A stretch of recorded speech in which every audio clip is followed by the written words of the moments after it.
네, 안녕하세요. 네, 그럼 오늘은 저희가 이제 GS 연기 1주차 문제부터 다시 복습을 하는 시간을 가져보도록 하겠습니다. 이에 앞서서 조금 이제 저희가 앞으로 운영 방식을 좀 설명을 드리자면 지금 이제 제 옆에 앉아 있는 우리 그 돈영 베타님이 이제 궁금한 내용에 대해서 이제 질문을 하면 제가 그거에 대해서 좀 답변도 좀 하고, 그러니까 이제 너무 제 답변 답안 위주로 설명을 하는 것보다는 약간 좀 대화 형식으로 좀 풀어나가려고 합니다. 그래서 이 점을 미리 말씀드리도록 하겠습니다. 편하게 하시죠. 1번 문제부터 같이 한번 보겠습니다. 도현님 1번 어떻게 생각하세요? 일단 그 박사님께서 강평에서도 말씀하셨듯이 연기 1주차임에도 불구하고 제가 느끼기에 저 같은 초심자가 느끼기에는 난이도가 엄청 높은 문제라고 생각합니다. 그래서 사업 인정이랑 수용 재결이라는 그 파트는 보상복귀에서 되게 많이 나오는 문제인 것 같은데 이 내용 중에서도 이 행정법의 내용의 베이스도 좀 들어가면서도 이 개별법에 관한 내용도 같이 들어가서 처음 공부한 사람들이 보기에는 이 베타 답안을 같이 보면서 내용을 숙지하는 부분에서는 좋은 문제였다고 생각합니다. 네. 사실 이제 저 같은 경우에는 이거를 연기 1주차 때 답안을 썼다가 지금 오늘 이 자리를 위해서 답안을 다시 썼습니다. 왜냐면 그때 당시랑 지금 당시랑 이제 좀 달라진 점이 그때는 이제 16페이지에 맞는 분량으로 작성을 하라고 했는데 지금 이제 20페이지에 맞는 분량을 작성을 해야 되고 그리고 실제 제 답안을 그때 썼던 거를 보니 좀 너무 두서없이 작성을 했던 것이 아닌가 싶어가지고 지금은 이제 뭐 채점평이라든가 이제 이미 그런 게 다 나와 있으니까 채점평 그리고 이제 수업 자료 그런 내용들을 좀 바탕으로 저도 약간 보완할 부분들은 좀 보완을 하였습니다. 네. 그래서 일단 그 논점의 정리인데 논점의 정리 같은 경우에는 여기서 물어본 것은 사실 두 가지 사업 인정과 수용 재결에 이제 관련된 그 법적 성질과 불복 방법인데 우리가 이제 법규 답안을 작성할 때 물어본 것만 바로 답변을 하는 것은 아니잖아요. 그렇죠. 그래서 이제 이거를 어떻게 기승전결에 맞게끔 잘 쓸 것이냐가 중요합니다. 근데 이제 저는 그 당시 이제 이 답안 그 강평하는 박사님 수업을 들었을 때 좀 이해가 안 됐었는데 이제야 조금 이해가 되는데 이 논점의 정리를 써야 될 때 뭘 써야 될까? 그냥 뭐 사업 인정과 수용 재결의 의의나 뭐 취지는 그 밑에 이제 본론에 들어가서 쓰면 될 텐데 그럼 그 앞에는 뭘 쓰지 했는데 이제 조금 알겠더라고요. 이게 사업 인정과 수용 재결이라는 것 자체가 공용 수용의 절차입니다. 공용 수용. 그래서 저는 이 공용 수용의 절차에 대한 의의를 논점의 정리에 썼어요. 이거를 굳이 본론까지 끌고 갈 필요는 없을 거다라는 생각이 들어서 그렇게 썼고, 그리고 이제 사실 그 뒤쪽을 보다 보면은 이게 이제 불복 방법이 나오는데 불복 방법이 어떻게 보면 사업 시행자 관점에서의 불복 방법이 있을 수도 있고 피수용자인 토지 소유자 소유자. 의 관점도 나올 수 있는데 그러다 보면은 굉장히 답안이 좀 분량이 많아지고 복잡해지고 그래서 저는 이거를 조금 줄이기 위해서 앞에 아예 논점의 정리에 이렇게 토지 소유자의 관점에서 쓰겠다라는 내용으로 조금 더 줄여줬고 그 다음에 가급적이면 이게 그 너무 또 불복 방법이 다양할 수 있으니까 토지보상법 중심으로 고찰해 보겠다라고 해서 조금 이게 더 많이 확장되는 거를 좀 미연에 좀 방지를 했습니다. 그렇다고 해서 토지보상법만 다룬 것은 아니고 토지보상법 중심이라고 했으니 뒤에 이제 다시 또 설명을 드리겠지만 해당 사항이 없는 것들은 행정법 원리로. 그렇죠. 그런 부분들은 이제 쓰지만 그래도 일단 가급적이면 이게 보상법규니까 우리 3법에 관련된 내용으로 하는 게 맞을 것 같아서 이게 그래서 이제 어떻게 보면 문제를 목차를 어떻게 짤 건지를 미리 구성을 해놔야 논점의 정리를 쓸 수 있다라는 말이 이제 이해가 되더라고요. 옛날 같았으면은 그냥 막 쓰려고 했을 텐데 이걸 어떻게 짜 나가는 게 좋을지를 한번 생각을 해보고 그 다음에 논점의 정리를 이렇게 썼을 때 조금 더 기승전결이 맞지 않나. 그럼 목차를 잡을 때 30점이니까 목차 잡는 시간은 얼마나 소요하는 좋을까? 박사님께서 이제 설명을 해주실 때 보통 이제 그 100점짜리 분량이 있으면 이제 그게 한 10분 안에 목차 다 이제 설계를 해야 된다고 하니까 그거 1번 이제 답안을 10분 안에. 1, 2, 3, 4. 아, 네, 그게 이제 10분이니까 그거에 이제 비례해서 잡으면 될 것이고 사실 이제 이 문제 같은 경우에는 지금 당장 시작하는 초심자분들에게는 조금 네, 난이도가 있을 수 있지만 맞습니다. 연습이 많이 된 사람들에게는 그렇게 막 많이 어려운 문제는 아니거든요, 사실상. 음, 그래서 지금은 조금 연습하는 단계니까 어려운 건 당연한 거고 좀 익숙해지게 되면 조금 수월하다. 그렇게 좀 말씀을 드릴 수 있을 것 같아요. 네. 네. 이제 본론으로 들어가 보겠습니다. 네.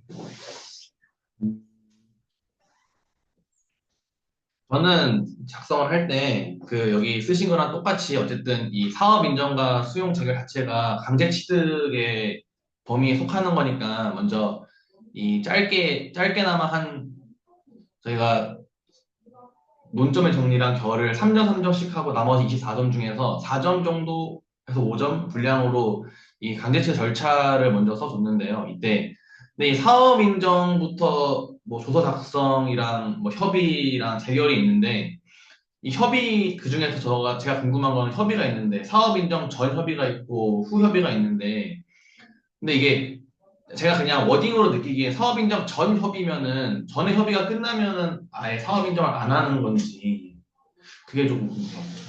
일단 이거를 굉장히 좋은 이야기셨고 우리가 이제 사실 수업 시간에 어떻게 보면 암기할 때 사조 협제 해서 맞습니다. 이제 사조였죠. 그렇게 외우잖아요. 근데 여기서의 협의는 당연히 사업 인정 후의 협의고 아, 우리가 만약에 사업 인정 전에 협의를 한다는 것은 그거는 강제 취득 절차가 아니라 협의에 협의에 통한 취득 절차고 우리는 지금 이걸 하는 거는 공용 수용 재결 하에서의 이제 취득 절차고 그래서 강제 취득이기 때문에 당연히 사업 인정 후의 협의라고 보는 게 공용 맞겠죠. 수용이라는 것 자체가 약간 강제적으로 취득하는 거에 의의를 두는 거잖아요. 그렇죠. 아, 그래서 사업 인정 후 협의가 기본 베이스로 사조 협제를 깔고 가는 그렇죠. 이해했습니다. 네. 안 그러면 이 문제 자체가 성립이 되진 않습니다. 음, 또 여기서 제가 또 공부하다가 또 약간 의아했던 게 토지 및 물건 조도 작성에 보면은 그 사업 인정하기 전에 조도 작성을 하는 것은 뭐 선택적으로 하고 그리고 나서 사업 인정 후에 하는 거는 필수적이다라고 했는데 여기서 사업 인정 전과 후에 변동이 없으면은 조도 작성을 생략하고 가는 게 맞나요? 일단 최소 한 번은 해야 합니다. 아, 한 번은. 왜냐하면 이제 이 그 조서 작성을 통해서 확정되는 것들이 있거든요. 이제 뭐 관계 범위라던가 아니면 이제 어떤 거를 수용을 하게 될 건지 뭐 그런 내용들에 대해서 확정을 해줘야 되기 때문에 토지 및 물건 작성은 필요한데 이것이 이제 그 전에 하느냐 후에 하느냐의 차이이지 전에 했는데 이제 특별히 변동이 그게 없다. 없으면. 그러면 당연히 후에도 안 해도 되겠죠. 그럴 경우에는 생략이 가능하다. 이런 맥락에서 이해를 해주시면 좋을 것 아, 같아요. 이 부분에서는 이 정도는 네. 이해된 것 같습니다. 네. 그럼 이제 네. 또 궁금하신 부분들을 말씀해 주십시오. 또 보면은 이제 저는 다음 본론에서 여쭤보고 싶은 게 있긴 한데 그 이제 박사님 수업을 듣는 분들은 박사님께서 자료를 많이 주시는데 저는 제가 초심자가 쓴 답안은 바로 제가 생각해서는 못 쓰니까 그 양검이라는 벡터 답안을 베이스로 저는 썼습니다. 근데 그 중에서 이 세 번째 본문에 보면은 그 불복 방법 중에서 이 사업 인정은 불법 방법에 대해서 토지보상법상 규정이 안 돼 있으니까 행정법과 행정심판법을 논리로 이 불복을 하는 걸로 알고 있는데 이 수용재결의 불복 방법은 뭐 이의신청 그리고 이의재결, 취소소송 그리고 뭐 이제 이 위법한지 안 한지 존재하는 거에 대한 무효등 확인 소송 그리고 마지막으로 보상금 청구 소송이 있는데 그 제가 본 양건 베타 답안에는 원래 이의 신청과 취소 소송 사이에 이의 재결이 있어야 될 것 같은데 그거를 빼고 여기에 써 있어서 이의 재결은 선택적인 건지 아니면 그냥 제가 옛날에 강의 듣기로는 이의 신청하고 바로 취소 소송으로 갈 수도 있고 아니면은 뭐 바로 취소 소송으로 한 번에 갈 수도 있고 아니 이의 신청, 이의 재결 그리고 소송까지 가는 세 가지 단계가 있는 걸로 아는데 여기 답안지에 이의 재결이 없는 이유가 무엇인지 지금 약간 이제 헷갈리실 수도 있는데 우리가 이제 말하는 토지보상법상에서의 이의 신청이라 함은 특별법상의 행정심판이기 때문에 사실 이의 신청이 곧 이의 재결이기도 합니다. 아, 그럼 똑같은 의미. 네. 음, 그래서 지금 이제 뭐 여러 가지 그 불법 구제 방법을 얘기를 해주셨는데 사실 이제 그런 내용을 제가 다 담기가 조금 어려워서 저는 논점에 정리해서 이제 아, 토지보상법을 중심으로 다루겠다라고 해서 이제 우리가 모두 다 잘 알고 있는 이제 83조 이의신청, 85조 1항 취소소송, 85조 2 보증소 이렇게 이제 세 음, 가지만 넣은 거죠. 아, 그래야 이제 이 분량을 조금 조절을 할 그렇죠. 수가 있으니까 네. 그래서 이제 뭐 앞에서 의의나 뭐 취지 같은 경우에는 이제 다 써줬고 그다음에 이제 법적 성질 관련해서도 사실 뭐 서브라던가 아니면은 그 배포된 그 참고 자료 그런 음, 자료들 보시면 뭐 법정 성질들이 잘 나와 있기 때문에 그런 내용들을 잘 좀 서술을 해주시면 될 것 같아요. 그래서 이제 이런 내용들을 써주시면 되는데 사실 이제 이런 내용은 뭐 물론 이제 여러 가지 다양하게 포괄적으로 써주셔도 좋지만 분량에 맞게끔 또 쓰는 게 중요하니까 이제 충분히 가감하실 수 있습니다. 뭐 저분은 4개 썼으니까 나도 무조건 4개 써야 돼요? 아니면 뭐 3개만 쓰면 안 돼요? 그거는 이제 상황에 맞게끔 음, 그렇게 작성을 해주시면 됩니다. 네. 또 이어서. 네. 그래서 사업 인정에 대한 법적 성질을 써주고 수용 재결도 역시 뭐 같은 방법으로 그렇게 이제 작성을 해주시면 되기 때문에 여기에서는 뭐 제가 이렇게 하나하나 다 설명하기보다는 그렇게 좀 했다라는 부분 좀 이제 말씀을 드리고 근데 이제 저는 이제 하나 그 여기 이제 뭐 기타 성질이라고 해서 이것도 좀 이제 담아보면 괜찮겠다 싶어가지고 담았는데 뭐 굳이 이것까지 다 안 쓰셔도 됩니다. 네. 음, 그래서 그거 좀 미리 말씀을 드리고 그 다음은 이제 문제에서 물어봤던 두 번째 물음이었던 불복 방법. 불복 방법은 뭐 저희가 조금 전에도 이야기를 했었지만 사업 인정은 토지보상법상에는 명문에 이제 불복 규정이 없다. 그런 내용들은 이제 반드시 넣어줘야 되는 키워드니까 그런 이제 부분 넣어주시고 그다음에 이제 그래서 불복을 하려면 행정심판이나 행정소송을 제기해야 된다.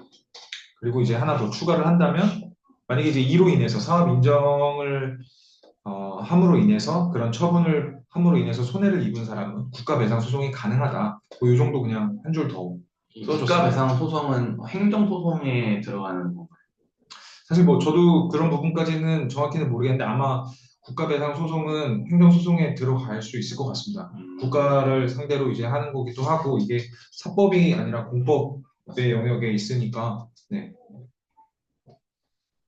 이해했습니다. 네. 그래서 그렇게 작성을 했고, 그다음에 이제 수용 재결의 불복 방법은 그 말씀 아까 또 드린 것처럼 세 가지 크게 테마를 나눠서 이의 신청, 취소 소송, 이제 보증소 이렇게 잡아서 내용을 써줬습니다. 근데 이제 여기서도 이제 제가 중요하다고 생각하는 부분은 내가 이제 아는 게 나왔으니까 막 써야지라기보다는 분량에 맞게 쓰는 게 중요해서 가급적이면 좀 비슷한 양으로 써줬습니다. 왜냐면 또 하나만 막 너무 적게 쓴다거나 하나를 아, 길게 쓴다거나 하면 채점하는 입장에서는 입장에서는 좀 이 사람이 이 수험생이 아는 것만 되게 이거는 쓰고. 이 부분은 잘 모르나라는 인상을 줄 수 있기 때문에 물론 이제 뭐 더 쓸 수도 있는 분들이 계시겠지만 적당하게 배점에 맞게 분량을 조절하는 게 좋지 않나라는 생각이 들고 그래서 저도 좀 그런 맥락에서 거의 좀 비슷한 양으로 작성을 했습니다. 취소 소송 중에서요, 또 핵심적인 키워드가 또 원처분주의지 않습니까? 네. 그래서 저는 이 취소 소송을 쓸 때 원처분주의를 조금 녹여서 썼는데, 어, 지금 이 답안을 보면은 원처분주의를 안 써도 꽤 나쁘지 않은 답안인 건가요? 제가 궁금해서. 지금 만약에 이제 이 답안에서 원처분주의까지 녹여서 쓴다고 그러면은 조금 조금 넘어가는, 설명을 많이 해야 될 것 같아요. 특히 취소 소송에 조금 그러면 힘을 줘야 될 것 같은데 음, 원처분주의 하면 또 이제 뭐 판례나 이런 내용도 좀 아, 써줘야 될 것 같고 무슨 맥락에서 물어보신 건지는 알겠는데 그렇다고 하면은 약간 이 문제의 취지랑 좀 맞지 않고 취소 아, 소송에 대한 얘기를 쓰는 게 아닌가. 약간 그 포커스가 네. 방향이 바뀌기 때문에 그럼 아마 문제 물음이 좀 달라졌어야 될 것 같아요. 이해했습니다. 원처분주의인지 뭐 아니면은 이제 재결과 어, 관련된 건지. 네. 이해했습니다. 다음 그 마지막 결론을 한번 보면 네, 결론에도 이렇게 목차를 또 구성한 이유가 있을까요? 이 부분은 이제 그 지난 시간에 박사님께서 수업 시간에 이제 결론을 목차를 잡아서 쓰는 것도 이제 하나의 방법이 될 수 있다. 결을 많이 쓸 때 이제 그런 이야기를 주셨었고 저 같은 경우에 이제 논점의 정리 부분에 그 피수용자인 토지 소유자 관점에서 이제 한번 작성을 해보겠다고 해서 이 결도 그 토지 아, 소유자가 약간 사업 시행자보다 조금 불리한 측면이 많습니다. 아무래도 이게 음, 이제 원활한 공익수행 사업을 위해서 만들어진 절차고 공용 수용 절차라는 것 자체가 강제 취득이잖아요. 맞습니다. 물론 이제 뭐 보상을 안 하고 한다는 건 아니지만 그래도 토지 소유자 입장에서는 굉장히 좀 불쾌하고 그럴 수 있는 부분이어서 그래서 이제 저는 그런 부분과 관련해서는 조금 더 피수용자를 보호할 수 있는 제도적 보완이 필요하지 않나 그런 아, 내용을 조금 담아봤습니다. 음. 문제 1번은 이 정도면은 잘 이해가 된 것 같고, 마지막으로 그, 제가 여기 답안에는 안 쓰셨는데, 베타 답안을 보면은 마지막 결을 이 수용 재결과 사업 인정의 하자의 승계에 대해서 했는데, 제가 아는 하자의 승계는 선행 처분과 후행 처분이 약간 동일한 목적을 가질 때만 하자의 승계가 일어난다고 알고 있고, 그러니까 두 개의 법리가 법률인데에도 그에 해당하는 행위, 처분이 수익적 한도를 넘었을 때, 그때는 하자의 승계가 된다고 들었는데, 근데 지금, 어, 다수의 의견은 사업 인정과 수용 재결이 하자의 승계가 안 된다. 근데 최근 판례는 또 약간 좀 최소한의 그런 수익 한계를 넘으면은 또 하자 승계가 된다라고 하셨는 그런 판례가 있는데, 제가 느끼기에 사업 인정과 수용 재결은 약간 별개의 목적이 아니고 동일한 목적으로 이해를 하고 있는데 이 둘을 별개의 목적으로 보는 이유가 있을까요? 일단 뭐 가장 제일 정확한 거는 박사님께서 설명해 주시면 좋겠지만 그냥 봤을 때는 이게 공용 수용의 한 절차이지만 각각의 지금 말씀하셨던 사업 인정과 그 수용 재결은 동일한 목적을 갖고 있지는 않습니다. 취득 절차의 한 부분이지만 사업 인정하는 거는 이 우리가 이제 하려는 이 사업 공익 사업에서 이제 토지를 수용할 것인가 수용할 거에 관련해서 이제 사업 인정을 국토교통부 장관에게 받는 거고 재결은 정말로 이제 수용 재결은 마지막 단계니까 토지 소유자에게서 그냥 이걸 가지고 오는 거잖아요. 토지를. 네. 그러니까 비슷한 맥락일 수 있지만 완전히 다릅니다. 사업 인정은 해당 지역의 사업을 약간 신청하는 느낌이고 그쵸. 재결은 진짜 마지막 단계. 신청과는 별개로 약간 신청 당한 소유자에게 약간 합의를 하는 그런 이제 그 거기서부터 이제 그로부터 토지를 가지고 오는 그래서 아, 이게 동일한 목적을 갖고 목적은 있다고 아니네요. 보기는 어렵고 그래서 결론적으로는 하자 승계는 되지 않습니다. 그러면 근데 그 수익적 한도 그거를 좀 넘어서는 그런 처분이면 하자 승계가 된다고. 물론 이제 그 판례 상으로는 그 예측 가능성, 수익 가능성을 이제 넘어서는. 넘어서는 경우에는 동일한 목적 효과가 아니어도 별개의 효과여도 하자 승계가 된다고 하는데 지금 이 건과 관련해서는 그게 적용이 안 되는 것이 미리 이제 그 협의 단계도 다 거쳤고 예측 가능하고 그다음에 이제 수익 가능한 상황이죠. 안 그러면 계속 이제 아, 불복을 할 수 있으니까 불복의 방법도 다 있고 하다 보니 현재가 이런 상황에서는 지금 말씀하신 그런 부분 예측 가능성, 수익 가능성이 없다라고 보기에는 어렵죠. 이해했습니다. 네. 이 정도로 1번은 마무리하고 2번으로 넘어갈까요? 공부 많이 하셨네요. 감사합니다. 네. 네, 이제 이번은 그 행정기본법 관련해서 그 가장 핵심적인 비례 원칙, 신뢰보 원칙, 실권의 법리, 부당 결부 금지의 원칙에 대한 이제 내용을 설명을 하고 그래서 이제 뭐 가볍게 이제 그 원칙들에 대해서 이제 서술을 하고 그다음에 이게 우리 이제 3법, 토지보상법, 뭐 부동산 공시법, 감정평가법 이게 안에 이제 사례를 이제 한두 개씩 들어서 설명해라. 그래서 크게 봤을 때는 두 가지. 하나는 설명, 그다음 하나는 사례를 들어라. 이렇게 이제 보시면 되거든요. 그래서 이제 저도 그 뭐 목차는 배포된 자료처럼 그렇게 사실 여기는 거의 비슷합니다. 네, 그 자료랑 비슷해서 앞에 이제 먼저 그 각 원칙들에 대한 이제 설명을 하고 뒤에 이제 사례를 넣었는데요. 네.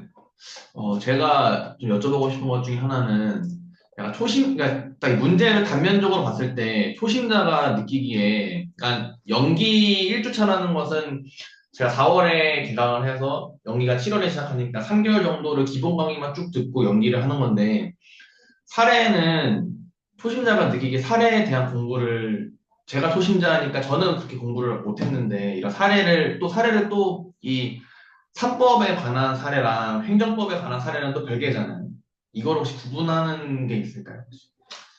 사실 저도 이 당시에 답안을 작성했던 거를 이제 다시 찾아보면 여기 분명히 3법에 대해서 쓰라고 그랬는데 행정기본법 사례를 뭐 쓰기도 하고 그랬었던 것 같아요. 근데 그거는 어쩔 수 없는 부분인 것 같고 왜냐면 이제 아직 공부의 양이 많지 않고 그리고 이제 이게 처음 작성하는 거다 보니 지금은 아직 이제 배우는 단계고 바로 이제 시험 보러 들어가시려고 하는 그런 게 아니다 보니까 일단 최대한 답안을 이렇게 작성을 하는 거구나 이런 형식이 있구나 이런 틀이 있구나 그리고 이때 못 썼으면은 내가 나중에는 저런 걸 쓰면 되는구나 그런 생각을 갖고 임해주시면 어떨까 싶어요. 아, 네. 많이 접해본 사람이 좀 유리하다는 게 그만큼 공부를 많이 했으니까 많이 접해봤다. 그런 것 같습니다. 네, 왜냐면 이 사례 같은 경우도 이제 막 공부를 시작하는 사람 입장에서는 사례가 사실 뭐가 있는지 다 알기도 쉽지 않거든요. 맞습니다. 근데 그 안에서 몇 개 모르는 사례에서 그걸 뽑아내려고 하니 더 어렵죠. 문제를 정리부터 한번 네. 나누시면. 뭐 논점의 정리는 사실 그렇게 뭐 여기는 앞에 1번 문제처럼 뭐 심오한 내용을 담고 있지는 않습니다. 그냥 이제 행정기본법이 제정이 되었다라는 내용을 이제 가볍게 언급을 해주고 그래서 이제 문제에서 이야기한 것처럼 이 개념 설명하고 사례를 검토해 보겠다. 이 정도. 네.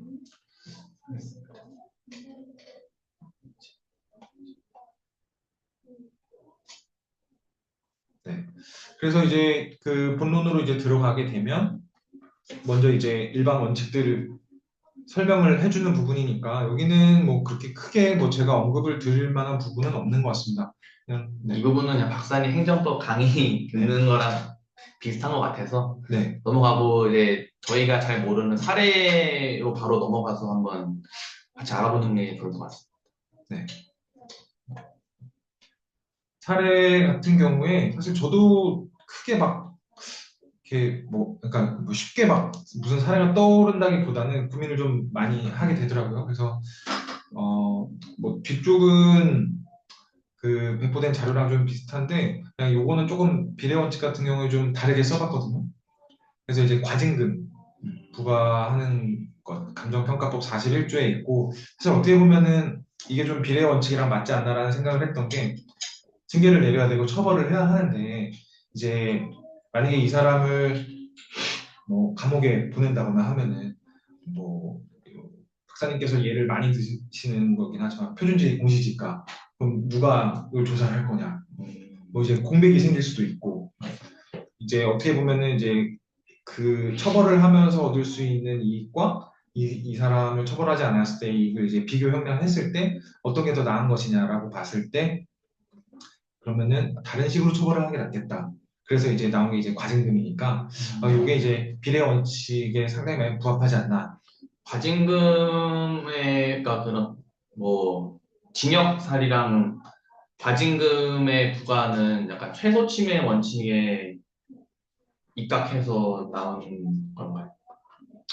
이거는 뭐 최소 침해 원칙이라기보다는 그 비례 원칙이 맞을 것 같아요. 네. 그래서 우리 이제 비례 원칙 하면은 적필상에서 필상? 적합성, 필요성, 그다음에 이제 상당성이 있으니까 그런 내용들 그리고 그냥 뭐 쉽게 생각하면은 어, 잘못을 해서 처벌을 받아야 되는데 그걸 이제 돈으로 낸다. 약간 이제 이런 개념이잖아요. 네. 네, 그래서 최소 침해 원칙보다는 물론 그 내용이 이제 담길 수도 있겠지만 비례 원칙이 좀 더 맞지 않나. 최소 침해 원칙이 그 비례 원칙 중에서 필요성의 원칙에 하나는 게 최소 침해 원칙인가요? 그 이제 행정 목적을 달성하는 데 있어서 이제 최소 한도 뭐 최소치 이제 그런 내용이 좀 이제 담겨져 있기는 한데 제가 봤을 때는 뭐 비슷하다고 볼 수 있을 것 같아요. 사실 뭐 크게 다르다기보다는 필요성의 원칙과 최소침해 원칙은 뭐 일단 맥락은 비슷하다. 네, 근데 이제 뭐 그것만 하나를 지금 파고든다기보다는 우리가 비례 원칙과 관련된 사례를 쓰라고 했으니 그래서 저는 이제 그런 맥락에서 이거를 과징금을 한번. 또 이게 또 단계적 또 비례 원칙에 또 적폐상 단까지 있으니까 이게 단계적으로 치고 들어가서 이제 이 과징금이 비례 원칙과 맞지 않나 싶습니다. 네, 신뢰보 원칙.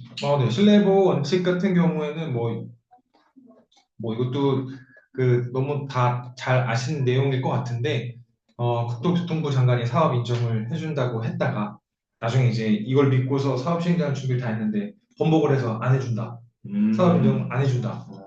뭐 그렇게 될 경우에는 그럼 이건 신뢰보호 원칙에 위반되는 거니까 그래서 이제 그 사업 인정 관련된 사례로 이렇게 좀 넣어봤고요. 네. 그러니까 그래서 어쨌든 국토교통부 장관의 그런 사업 인증이 약간 뭐 허락이라는 게 신뢰성이 있는 건데 갑자기 또 안 된다고 했으니까 이 방금 허락에 대한 신뢰 보호가 깨졌다. 그래서 신뢰보호 원칙이 입각해서 나타난 사례라고 보면 될까요?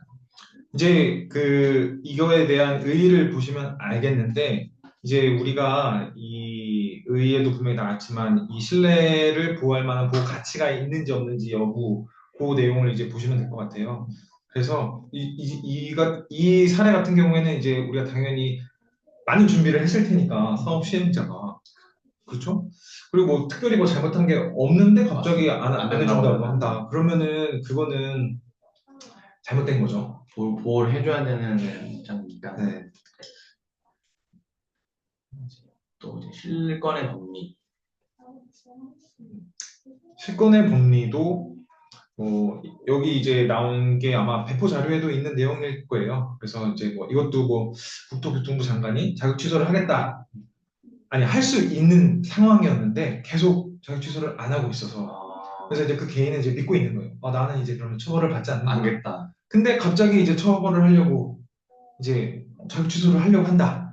그랬을 경우에는 이제 여기 지금 이제 나온 것처럼 이거는 정당한 신뢰가 있는 경우에는 실권의 법리를 위반한 위법한 처분이 될 수 있다.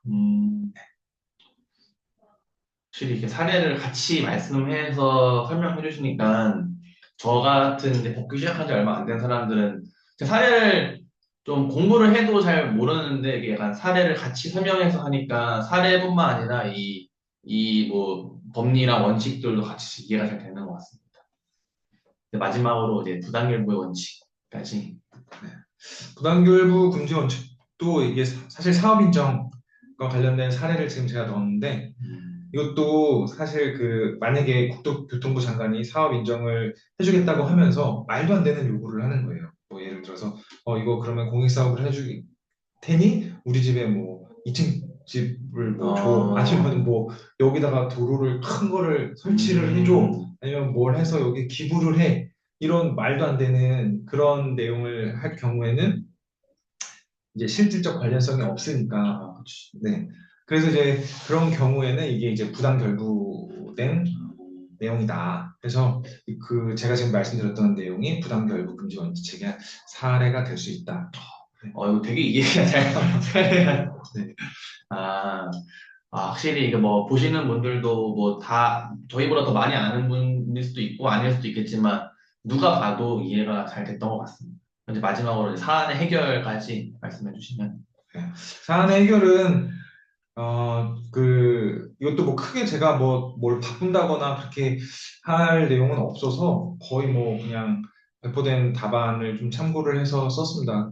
저도 뭐 이것보다 더 잘 쓸 수는 없을 것 같고, 음, 그래서 뭐 결론적으로는 이런 행정기본법이 제정이 돼서 국민의 권익 보호가 그리고 민주주의 발전이 뭐 더 한 단계 나아갈 수 있을 것 같다. 뭐 요 정도 해서 마무리를 하는 게 가장 좀 평이하고 일반적이지 않나. 여기서 막 더 뭔가를 쓰기에는 조금 힘들지 않나. 네. 음, 뭐 그냥 제가 생각했었던 거는 뭐 그런 것도 있었습니다. 사실 그 행정기본법에서 추구하는 바와 우리 토지보상법, 뭐 감정평가법, 부동산 공시법에서 추구하는 바가 뭐 다르지 않기 때문에 이러한 것들이 국민의 재산권 보호라던가 권익 보호를 위해 도움이 될 것으로 생각된다. 뭐 이렇게 좀 결론을 아, 내릴까도 생각을 했었고, 뭐 많이 생각을 해봤는데 그래도 그냥 일단은 배포된 내용을 기반으로 작성을 했습니다. 1, 2번의 문제를 같이 했는데, 이제 뭐 여기까지, 끝까지 보신 분들이 얼마나 있을지 모르겠지만, 뭐 미리 말씀드리면은 아마 이 영상은 이런 목적의 영상 아마 처음 이제 공부를 하시거나 아니면 얼마 안 되신 초심자분들이 보셨으면 좋을 것 같고, 그리고 자유롭게 저희 둘뿐만 아니라 약간 보시는 분과 소통하면서 영상을 찍고 싶기 때문에 혹시나 모르시거나 이거는 좀 아닌 것 같다 하시는 것들은 댓글로 올려주시면은 아마 박사님께서 답변을 해주고 저희가 답변한 거 보고 또 공부를 하지 않을까 싶습니다. 이상으로 마치겠습니다.